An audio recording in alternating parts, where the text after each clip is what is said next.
All right, today we're talking about a pretty huge evolution in how factories think. We're going to dive into the world of pharmaceutical manufacturing, where a new kind of AI is moving from the lab right onto the shop floor, and it's acting like a nervous system for the entire operation. So to really get what's happening here, you've got to understand this one massive change. For years, AI has basically been an advisor. It sees a problem, maybe a piece of equipment is about to fail, and it flags it for a human. But this next wave, it's all about AI that acts. It doesn't just see the problem, it goes ahead and solves it all on its own. It's a huge leap from just having insights to taking real action. So let's take a quick look back at the old world, right? AI as an advisor. Think about predictive maintenance alerts popping up on a screen, or these really complex data dashboards. Now, these tools are useful for sure, but they're passive. They just show you the information, and then a human, an operator, a manager, has to figure out what to do next. But now we're taking this giant leap into action. And this is where we introduce the star of today's explainer, Agentic AI. And listen, this isn't just some small upgrade. It's a truly revolutionary next step that completely changes the relationship between our digital systems and the physical world. Okay, so what is Agentic AI really? Well, it's all about these autonomous digital agents. They can actually perceive what's happening in real time. They can reason across all these different complex systems. They make a decision, and here's the most important part, they execute actions on their own. No waiting around for a human to tell them what to do. So how does one of these agents actually work? Well, it's basically this simple four-step loop. First, it perceives. It's sensing data from all over the factory, from the machines, the inventory systems, you name it. Then, it reasons, analyzing all the different options and constraints. After that, it decides what the best course of action is. And finally, the cool part, it executes. It actually triggers actions in other software systems through APIs. That all sounds great in theory, but what does an AI that acts actually do inside a super complex, highly regulated place like a pharmaceutical facility? Let's get practical. And here's where you can really see the scope of what these AI agents can do. I mean, we're talking about giving them specific jobs. In production, for example, an agent could be constantly optimizing schedules to get more product out the door. Or in quality control, one could automate the whole batch review process to get drugs to patients faster. They really do become these digital workers, totally integrated into the system. Okay, to make this really hit home, let's walk through a little story. Let's meet the cold chain guardian. It's an AI agent, and its whole job is to protect medicines that have to stay cold. So, our story kicks off with a crisis. A sensor suddenly flags a temperature problem during a really critical drug shipment. Now, in the old world, this would set off an alarm, which would lead to a bunch of phone calls and a lot of frantic human running around. But with our AI agent in charge, the first move is immediate. It's autonomous. It instantly jumps into the warehouse management system and puts a digital quarantine on that whole affected batch. This makes sure that no compromised product can ever accidentally get to a patient. And containing the problem? That's just step one. The agent then reasons that, hey, a replacement is needed. It checks inventories across the entire network, finds the nearest hub with stock, and automatically triggers an expedited replacement shipment.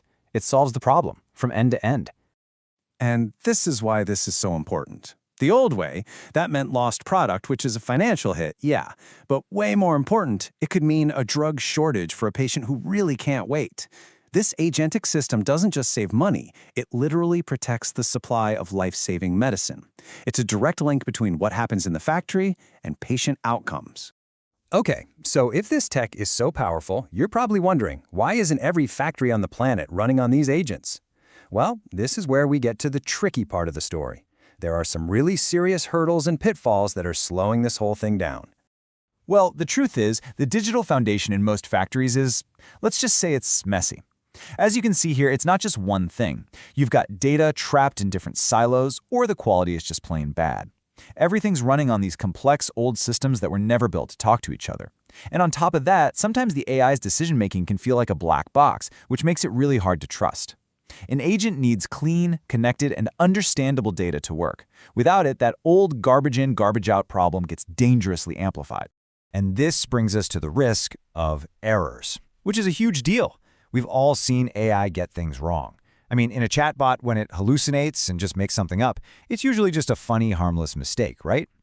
But in a smart factory, a hallucination is a potential catastrophe. If an agent hallucinates a command to change a critical mixing formula for a drug, well, that's not funny. That's a multi-million-dollar disaster that could put lives at risk. The stakes are just infinitely higher. And this brings us to the number one, the absolute biggest mistake companies make when they try to do this. It's starting with a flashy demo instead of a real business problem. Way too many of these projects kick off with some cool Ask Me Anything chatbot for the factory. It looks impressive, but it leads to these endless pilot programs with no measurable value. Real success starts with a specific goal, like we need to reduce batch review time by 30%. Okay, so how do we actually do this? How do we build a real roadmap for autonomy?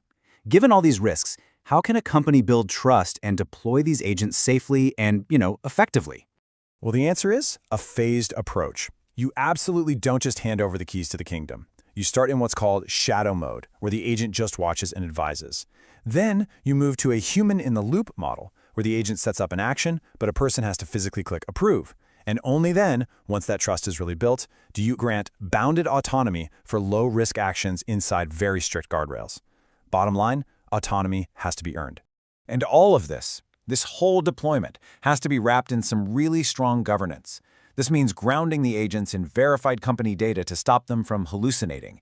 It means giving them the absolute minimum access they need to do their job, and nothing more. And it means writing out clear agent job descriptions that tell them exactly what to do and, just as importantly, what not to do. So what's the big takeaway here? It's that the real promise of this whole Pharma 4.0 revolution, it isn't just about getting smarter insights from our data. It's about empowering our systems to take intelligent, autonomous action based on those insights. That's the game changer. And that leaves us with one final big question. The technology to create a factory's nervous system, it isn't science fiction anymore. It's here. The real challenge now is a human one. Are we, as organizations and as people, ready to build the trust and the frameworks needed to let it act on its own?